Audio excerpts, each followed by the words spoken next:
А да почекаме да почне месец. Рековме на почетокот на мај. Мај не е почнат, се уште утре почнува.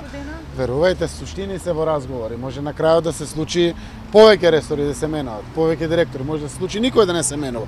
Во зависност од тоа како ќе течат самите разговори. Ама не е од разговорите, од резултатите од работењето? Еден дел е од разговорите заради зголемување на парламентарното мнозинство, реков дека тоа е иницијалната причина, а после тоа согласно и резултатите од работењето. Сакам насекаде во самите институции за кои што и паралелно правам анализа, да ги видам резултатите од промените на власта. Сакам да знам што тоа се променило за подобро или слично.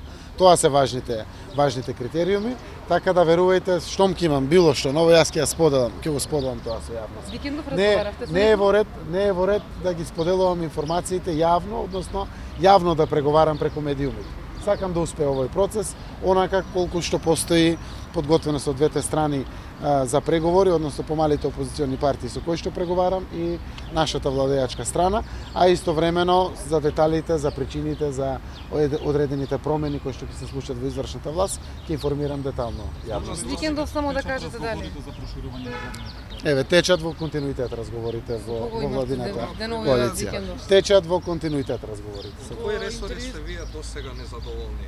Што не ви дава мир? Може да ни кажете кој Кое ресор не е министерство? според вашите? Веднаш штом ќе видам готов, ќе ги соопштам информации.